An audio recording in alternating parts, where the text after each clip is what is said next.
இந்த தமிழக வெற்றி கழகத்தினுடைய ஆட்சி இன்னும் 6 மாசம் தான். 6 மாசத்துக்கு அப்புறம் இவங்க ஆட்சி கலைஞ்சிரும். இவங்களை தாண்டி நம்ம பாத்தீங்கன்னா கூட்டணி கட்சிகளுடைய ஆதரவு இல்லாம மறுபடியும் பாத்தீங்கன்னா திமுக ஆட்சி அமைக்கும்.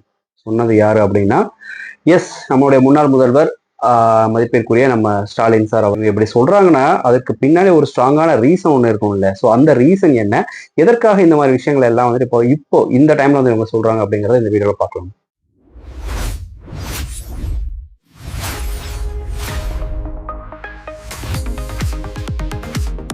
எல்லாருக்கும் தெரிஞ்சிருக்கும், ஒரு 2 நாளைக்கு முன்னாடி கோயம்புத்தூர்ல ஒரு சிறுமி 10 வயது சிறுமி பாத்தீங்கன்னா காணாம போயிட்டாங்க. ஸோ அவங்க நேத்து சடலமா மீட்டெடுக்கப்பட்டாங்க. ஸோ அந்த கொலையை பண்ணது யாரு அப்படிங்கிறது நம்ம நேற்று வீடியோல பார்த்தோம். மோகன் அண்ட் கார்த்திக் அப்படிங்கிற 2 நபர்கள் அதை பண்ணியிருந்தாங்க. அண்ட் கிட்டத்தட்ட ஒரு நாளைக்குள்ள குற்றவாளிகளை பிடிச்சிட்டாங்க. இருந்தாலும் அவங்கள போக்சோல அரெஸ்ட் பண்ணி போறதுக்கான சட்டப்படியான நடவடிக்கைகள் எல்லாமே இப்ப போயிட்டு இருக்கு. இது ஒரு பக்கம் போயிட்டு இருக்கிறப்போ, இன்னொரு பக்கம் என்ன சொல்றாங்க அப்படின்னா இந்த மாதிரி ஆட்கள்லாம் போக்சோல எல்லாம் தண்டனை கொடுக்கக்கூடாது. இவர் தெரி படத்துல வர்ற மாதிரி குற்றவாளிகள், இந்த மாதிரி பெண்களுக்கு எதிராக குற்றவாளிகள் இந்த மாதிரி குற்றங்கள் செய்யறப்போ பிரிட்ஜ்ல கட்டி தொங்க விடுறாரு. பெண்களுக்கும் குழந்தைகளுக்கும் தான் அவங்களுடைய பாதுகாப்பு தான் நம்மளுடைய முதல் முன்னுரிமை அப்படின்னு சொன்ன தளபதி விஜய் அவர்கள் அவங்களுடைய ஆட்சி அமைஞ்சதுக்கு அப்புறம் இதற்கு இவ்வளவு நேரம் அப்படிங்கிற மாதிரி ஒரு கொஸ்டின் மார்க் வருது. ஸோ எல்லாருமே புரிஞ்சுக்கணும் மக்களே. நம்ம மறுபடியும் சொல்றேன், விஜய் அவர்களுக்கு நான் சொம்படிக்கிற ஆட்கள் கிடையாது. தப்பு யார் செஞ்சாலுமே தட்டி கேட்கிற இல்ல கேள்வி கேட்கிற ஒரு சாதாரண குடிமகன் தான். தாவேக்கா ஆட்சியில் இருந்தாலும் இல்லாட்டாலும் குற்றங்கள் பண்ணணும்னு நினைக்கிறவங்க, இல்ல போதையில குற்றம் பண்ணணும்னு நினைக்கிற அந்த மிருகங்கள் அந்த நேரத்துல என்ன பண்றோன்னே தெரியாம பண்ணிடுறாங்க. அதுக்கப்புறம் வாழ்க்கை ஃபுல்லா ஃபீல் பண்ற மாதிரி ஆயிடுறாங்க. அப்படி மாட்டின நபர்கள் தான் இந்த மோகன் அண்ட் கார்த்திக் அப்படிங்கிற இந்த 2 மனித மிருகங்கள். இந்த மனித மிருகங்களை சாதாரண மக்களின் பார்வையில பாக்குறப்ப அவங்களுக்கு எப்படி தோணும்? கடுமையான தண்டனை கொடுக்கணும். சட்டம் படி நடவடிக்கை எடுக்கிறது ரொம்ப நாட்கள் ஆகும். ஸோ அதுக்காக அப்போ அதுக்குள்ள அந்த அந்த குடும்பம், அந்த பெண் குழந்தைய பெற்றெடுத்து அந்த பெண் குழந்தைய இத்தனை வருஷமா வளர்த்து இப்போ இழந்து நிற்கிற அந்த குடும்பம் பாத்தீங்கன்னா டயர்ட் ஆயிடுவாங்க. ஸோ அவங்களுக்கு அப்படிப்பட்ட ஒரு தண்டனை கொடுக்கக்கூடாது. ஒரு கடுமையான தண்டனை உடனுக்குடனேயே நிறைவேற்றணும் அப்படிங்கிற மாதிரி மக்களுடைய பாயிண்ட் ஆஃப் வியூ வருது. பட் ஒருவேளை இப்போ டிவிக்கு ஆட்சி இல்லாம வேற ஏதாவது ஒரு கவர்மெண்ட் இருந்திருந்தாலும் சட்டப்படி அப்படின்னு வர்றப்போ சில விஷயங்கள், சில நடவடிக்கைகள் எடுக்கிறதுக்கு பிராக்டிக்கலி பாத்தீங்கன்னா சில நாட்கள் ஆகும். பட் கண்டிப்பா நல்ல ஒரு தண்டனை கிடைக்கும். யாருமே அடுத்து இந்த தப்பு பண்ணக்கூடாது, பண்றதுக்கு யோசிக்கணும் அப்படிங்கிற மாதிரி தண்டனை கொடுக்கப்படும் அப்படிங்கிற மாதிரி இப்போ முதலமைச்சராக இருக்கக்கூடிய திரு விஜய் அவர்களுமே பார்த்தீங்கன்னா உறுதி கொடுத்திருக்காங்க. அண்ட் அந்த குடும்பத்துக்குமே தன்னுடைய ஆதரவை தனக்கு முன்னால அவங்களுக்கு உரிய நிவாரணம் ஆல்ரெடி அவங்களுடைய பேங்க்ல கிரெடிட் ஆயிடுச்சு. இது ஒரு பக்கம் இருந்தாலும் இப்ப அதுக்குள்ள சில சிக்கல்கள் எல்லாமே இருந்துட்டு இருக்கு. அந்த குழந்தையுடைய கசின் ஒருத்தவங்க பேட்டி கொடுத்துருக்காங்க. இந்த மாதிரி குழந்தையுடைய அந்த ஒரு இது இருக்கும் இல்லையா, போஸ்ட்மார்டம் பண்றதுக்கு முன்னாடி அந்த அவங்க அம்மா போஸ்ட்மார்டம் பண்ண நான் விட மாட்டேன், என் குழந்தையோட உடம்புல நிறைய கீரல்கள், நகைக்கீரல்கள் நிறைய இடங்கள்ல இது பண்ணியிருக்காங்க. ஸோ அதற்கான காரணங்கள் என்ன, அந்த குழந்தைய இப்படி பண்ணவங்களை ஏன் முன்னாடி கொண்டு இருக்கணும், முதலமைச்சர் விஜய் அவர்கள் இதற்கு உடனடி நடவடிக்கை எடுப்பேன் அப்படிங்கிற மாதிரி அவங்க வாய்வழி உத்தரவாதம் கொடுத்ததுக்கு அப்புறம் தான் என் குழந்தைய நான் வாங்குவேன் அப்படிங்கிற மாதிரி சொன்னதாகவும், இதற்கு இடையில அதுக்கு முன்னாடி அவங்க அப்பாவை, அந்த குழந்தையோட அப்பாவை தனியா கூப்பிட்டு சில பேர் பேசி, அதிகாரிகள் பேசி அவங்கள காம்ப்ரமைஸ் பண்ணி இப்போ அவங்களுடைய பேங்க் அக்கௌண்ட்ல 7 லட்சம் ரூபாய் நிவாரண நிதி கவர்மெண்ட் சைட்ல இருந்து கிரெடிட் ஆயிடுச்சு. அந்த குழந்தையுடைய உடலை வாங்கி அவங்க அப்பா பாத்தீங்கன்னா குழந்தைய சட்டப்படி என்ன பண்ணுங்க, லைக் இது பர்டர் இல்லையா, ஸோ அதனால எரிச்சிட்டாங்க. ஸோ இந்த சின்ன சின்ன சிக்கல்கள் எல்லாமே போயிட்டு இருக்கிற இந்த நேரத்துல பாத்தீங்கன்னா இன்னைக்கு சென்னையில பாத்தீங்கன்னா மறுபடியும் ஒரு சிறுமி காணாம போயிட்டாங்க. பட் பை காட்ஸ் கிரேஸ் சட்டத்தின் அப்படியிலேருந்து எந்த விஷயமும் தப்பாம இல்லை அந்த காவல்துறையுடைய ஒரு துரித நடவடிக்கையால அந்த குழந்தை பார்த்தீங்கன்னா கிட்டத்தட்ட ஒரு 6 மணி நேரத்துக்குள்ளேயே பார்த்தீங்கன்னா கிடைச்சிட்டாங்க. ரொம்ப சீக்கிரமாகவே ஒரு ஆக்ஷன் எடுத்து அந்த குழந்தைய அங்கேருந்து கிட்டத்தட்ட ஒரு 1 hour தள்ளி ஏதோ ஒரு ஊர்ல கண்டுபிடிச்சதா சொல்றாங்க. அதை அவங்க அம்மாவுமே பார்த்தீங்கன்னா கன்ஃபார்ம் பண்ணிட்டாங்க. ஃபோன்ல இருந்து அந்த ஏரியா எம்எல்ஏ மினிஸ்டர் எல்லாமே பேசியிருக்காங்க. Okay fine. இப்போ இந்த இஷ்யூஸ் எல்லாம் போயிட்டு இருக்கப்போ இன்னொரு பக்கம் பார்த்தீங்கன்னா நம்ம current issues, current power cut பார்த்தீங்கன்னா நிறைய இடங்கள்ல ஆயிட்டே இருக்கு. ஸோ இதுக்கு என்ன அப்படிங்கன்னு பாக்குறப்போ நம்ம மினிஸ்டர் நிர்மல் சார் அவர்களும் பார்த்தீங்கன்னா ஓப்பனாக வந்துட்டு சொல்லிட்டாரு, நிறைய இடங்கள்ல வந்துட்டு எங்களால் முடிஞ்ச அளவுக்கு ஃபாஸ்ட்டாக வந்து டிரான்ஸ்ஃபார்மர்ஸ் எல்லாம் புதுசாக பண்ணிட்டு இருக்கிறோம். சில இடங்கள்ல டேமேஜ் ஆயிருக்குது, மழை பெஞ்சிருக்கு. ஸோ அது எல்லாமே வந்துட்டு நாங்கள் ரொம்ப சீக்கிரம் வந்துட்டு சரி பண்ணிடுவோம். அதை தாண்டி சில விஷயங்கள் நடக்குது, அதை வந்து சட்டப்பூர்வமான நடவடிக்கைகள் எடுக்கப்படும் அப்படிங்கிற மாதிரி சொல்லியிருக்காங்க. வேலூர்ல பாத்தீங்கன்னா ஒரு 2 டேஸ்க்கு முன்னாடி 16 மணி நேரம் கரண்ட் கட் அப்படின்னு சொல்லியிருக்காங்க. சென்னையில 14 இடங்கள்ல வந்துட்டு விஜய் அவர்கள் வந்துட்டு ஜெயிச்சினாங்க அவங்களுடைய கான்ஸ்டிடியூவன்சி. ஆனா நிறைய தமிழ்நாட்டில் பார்த்தீங்கன்னா சென்னை சுற்றி அதனுடைய புறநகர் பகுதிகளில் தான் வந்துட்டு பவர் கட் அப்படிங்கிறது வந்துட்டு ஜாஸ்தி இருக்கு அப்படிங்கிற மாதிரி சொல்றாங்க.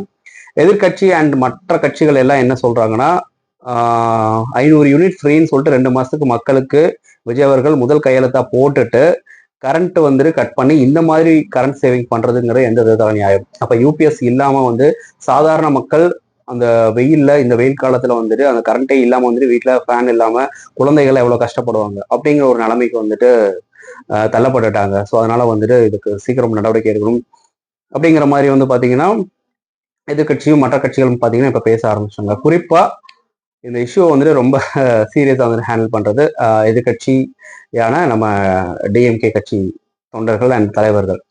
இப்போ நேத்து வந்து பாத்தீங்கன்னா ஒரு சின்ன ஒரு மீட்டிங் நடந்திருக்கு. அதுல வந்து நம்ம முன்னாள் முதல்வர் ஸ்டாலின் சார் அவர்களும் அண்ட் அவங்களுடைய புதல்வர் நம்ம உதயநிதி அண்ணாவும் பாத்தீங்கன்னா சில ஓப்பனா சில விஷயங்கள் கடுமையா வந்துட்டு இப்போ ஆளும் கவர்மெண்ட்டை வந்துட்டு சொல்லியிருக்காங்க.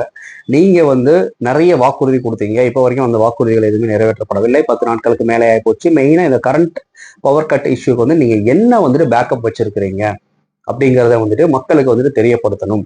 ரெண்டாவது, இந்த சிறுமி வந்துட்டு மிஸ் ஆனது அப்படிங்கறது ஏத்துக்கவே முடியாது. எங்க ஆட்சியில வந்துட்டு சில தப்புகள் நடந்திருக்கலாம், பட் எங்க ஆட்சி வந்து ரொம்ப நல்ல ஆட்சியா தான் இருந்தது அப்படிங்கிற மாதிரி வந்து துணை முதல்வர் கட்சியினுடைய முன்னாள் துணை முதல்வர் உதயநிதி அண்ணா வந்துட்டு அந்த மாதிரி சொல்லியிருக்காங்க. ஸோ இவர் வந்து இந்த பக்கம் குற்றம் சாட்டிட்டு இருக்கப்போ அந்த பக்கம் பாத்தீங்கன்னா முன்னாள் முதல்வர் ஸ்டாலின் சார் அவர்கள் என்ன சொல்றாங்க அப்படின்னா 6 மாசம் தான், 6 மாசத்துக்குள்ள ஆட்சி வந்துட்டு கவிழ்ந்துடும். கவிழ்வதற்கான ரீசனா வந்துட்டு மக்கள் இந்த ஆட்சி வந்துட்டு தூக்கி போட்டுட்டு மறுபடியும் திமுகவை அந்த ஆட்சி கட்டில் வந்துட்டு உட்கார வைப்பாங்க. கிட்டத்தட்ட 1.55 கோடி பாத்தீங்கன்னா மக்கள் எங்களுக்கு வந்து ஓட்டு போட்டிருக்கிறாங்க. ஸோ அதை வந்து இன்னமும் அதிகப்படுத்தி திராவிட மாடல் 2.0 ஆட்சி வந்து மறுபடியும் தமிழ்நாட்டில் நிலை நிறுத்த வைக்கப்படும். ரொம்ப சீக்கிரமே அது நடக்கும். கொஞ்சம் வந்து பொறுமையா இருங்க, மக்களே வந்துட்டு இந்த ஆட்சியை தூக்கி போட்டுருவாங்க அப்படிங்கிற மாதிரி வந்துட்டு ஐயா வந்து சொல்லியிருக்காங்க. அது மட்டும் இல்லாம வந்து நிறைய வாக்குறுதிகள் கொடுத்து இன்னமும் நிறைவேற்றப்படாததுக்கான காரணம் என்ன அப்படிங்கிற மாதிரி சொல்லியிருக்காங்க. நாம வந்துட்டு மக்களை களத்துல போய் சந்திச்சோம், பட் இன்ஸ்டாகிராம்ல போய் சந்திக்காது நம்மளுடைய தப்பா ஆயிப்போச்சு. ஸோ சோசியல் மீடியாவுடைய அந்த ஒரு விஷயத்த வந்துட்டு இன்ஃபுளுயன்ஸ் பண்ணி இவங்க வந்து ஆட்சி கட்டில உட்காந்துட்டாங்க. குழந்தைகளை நாங்க வந்து இன்ஃபுளுயன்ஸ் பண்ணி பெரியவங்களை யாருக்கிட்டே வந்துட்டு போய் நாங்க சேர்க்கல. நாங்க சந்திச்சது வந்துட்டு டைரக்ட் ஓட்டர்ஸ் தானே தவிர அவங்களுடைய குழந்தைகளை வந்துட்டு நாங்க எதுவும் சந்திச்சு வந்துட்டு ஓட்டுவாங்களா? மேபி அதுதான் இப்ப இருக்கிற ஜென்ரேஷன் எதிர்பார்க்குதோ, இந்த ஜென்சி ஜென்ரேஷன் எதிர்பார்க்குதோ அப்படிங்கிறது தெரியல. திரைக்கவர்ச்சியால மட்டுமே இப்ப ஆட்சி பண்ணிட்டு இருக்கிற ஒருத்தரை வந்துட்டு மக்கள் தூக்கி எறிவாங்க ரொம்ப சீக்கிரம். இந்த ஆட்சியை வேணாம்னு சொல்லிட்டு தூக்கி எறிவாங்க, அது சீக்கிரமே நடக்க போகுது அப்படிங்கிற மாதிரி ஒரு மீட்டிங்ல வந்துட்டு சொல்லியிருக்காங்க. இப்ப இதை விமர்சனம் பண்ணக்கூடிய அரசியல் விமர்சகர்கள் எல்லாம் என்ன சொல்றாங்கன்னா, கண்டிப்பா தாவேக்காவுடைய ஆட்சி பாத்தீங்கன்னா அடுத்த 5 வருஷம் நிலைக்கும். கூட்டணி ஆட்சியாவே இருந்தாலும் கூட்டணி கட்சிகள் எல்லாமே வந்து ரொம்ப ஸ்ட்ராங்கா விஜய் அவர்களுக்கு சப்போர்ட் பண்றதாகவும், இரண்டாவது இடத்துல இருக்கக்கூடிய நம்ம டிவிஎம்கே ஆட்சி வந்து என்ன பாத்தீங்கன்னா அவங்களுக்கு ஒரு வாய்ப்பு இருக்கு. எப்போ வாய்ப்பு இருக்கு அப்படின்னா, எதுவுமே முடியாத பட்சத்துக்கு கவர்னர் ஆட்சி வந்து அதுக்கப்புறம் வந்து ஒரு பை எலெக்ஷன் வரும் இல்லையா? ஸோ அதுல வந்து மக்கள் ஓட்டு போட்டு மறுபடியும் ஏதாவது ஒரு மேஜிக் நடந்தாதான் உண்டு அப்படிங்கிற மாதிரி அரசியல் விமர்சகர்கள் சொல்றாங்க. சரி, ஓகே, இப்போ முன்னாள் முதல்வர் இந்த மாதிரி சொல்லிருக்காங்களே, அதற்கு நீங்க என்ன சொல்றீங்க அப்படின்னு கேட்கிறப்போ அரசியல் விமர்சகர்களுடைய பாயிண்ட் ஆஃப் வியூல அவங்க சொல்ற விஷயங்கள் என்னென்ன அப்படின்னா வந்து, இப்போ கிட்டத்தட்ட ஒரு 10-15 நாள் ஆயிப்போச்சு. சில பேர் ஏடிஎம்கேல இருந்தும் டிஎம்கேல இருந்தும் பாத்தீங்கன்னா டிவிகேல வந்துட்டு தொண்டர்கள் வந்து போயிட்டு சேர்ந்துருக்குறாங்க. குறிப்பா அவங்கள ரொம்ப அஃபெக்ட் பண்ண விஷயம் என்னன்னா, ஒரு நேஷனல் பார்ட்டி, ஏன்னா காங்கிரஸ் பார்ட்டி பாத்தீங்கன்னா இப்ப டிஎம்கேல இருந்து அவங்க கூட அலைன்ஸ் வச்சு அவங்க ஆட்சி அமைக்கிறதுக்கு மெயின் ரீசனா இருக்கக்கூடிய காங்கிரஸ் கிட்டத்தட்ட 5 எம்எல்ஏக்கள் அவங்க கூட போய் சேர்ந்தது பாத்தீங்கன்னா பெரிய விஷயமா வந்துட்டு பேசப்படுது. ஸோ டிஎம்கேக்கு வந்துட்டு முதுகுல குத்துன இந்த காங்கிரஸ் வந்துட்டு இனிமே வாழ்க்கையில ஜென்மத்துல எப்பயுமே நாங்க கூட்டணியில சேர்க்க மாட்டோம் அப்படிங்கிற மாதிரி வந்துட்டு உதய் அண்ணா வந்துட்டு சொல்லியிருக்கிறாங்க. ஸோ இந்த துரோகத்தை வந்துட்டு எங்களால் மதிக்கவே முடியாது, மன்னிக்கவே முடியாது அப்படிங்கிற மாதிரி சொல்லியிருக்காங்க. ஸோ இந்த துரோகத்தை மறக்கணும். அட் த சேம் டைம் தொண்டர்களும் யாரும் இங்க இருந்து அங்க போகக்கூடாது. பெரிய பெரிய முன்னாள் மினிஸ்டர்ஸ் இல்ல முன்னாள் எம்எல்ஏக்களும் யாரும் கட்சி தாவக்கூடாது. அதனுடைய ஒரு நீட்சியா பாத்தீங்கன்னா எல்லாமே பெர்ஃபெக்டா இருக்கணும். கட்சியினுடைய பலமே பாத்தீங்கன்னா தொண்டர்கள் தான். அந்த தொண்டர்களை வந்துட்டு ஒரு தலைவன் எப்படி ஆட்சியில் இருந்தாலும் இல்லாட்டாலும் வந்து பாத்தீங்கன்னா ஸ்ட்ராங்கா வந்து வழி நடத்துறா, எப்படி கன்சிஸ்டண்டா வந்து மெயின்டைன் பண்றான் அப்படிங்கிறது தான் வந்துட்டு மேட்ரு. ஸோ அந்த விஷயத்த தன்னுடைய தொண்டர்கள் வந்து ஒரு ஹாப்பியான ஒரு விஷயத்த வந்துட்டு ஃபார்வர்ட் பண்ணும் அப்படிங்கிறதுக்காக தான் இப்போ இருக்கிற டிஎம்கே கட்சியினுடைய தலைவர் அண்ட் முன்னாள் முதல்வர் வந்துட்டு இந்த மாதிரி ஒரு அறிக்கையை வெளியிட்டிருக்காங்க அப்படிங்கிற மாதிரி அரசியல் விமர்சகர்கள் பத்திரிகையாளர்கள் சைட்ல இருந்து அவங்க பாயிண்ட் ஆஃப் வியூவா இருக்கு.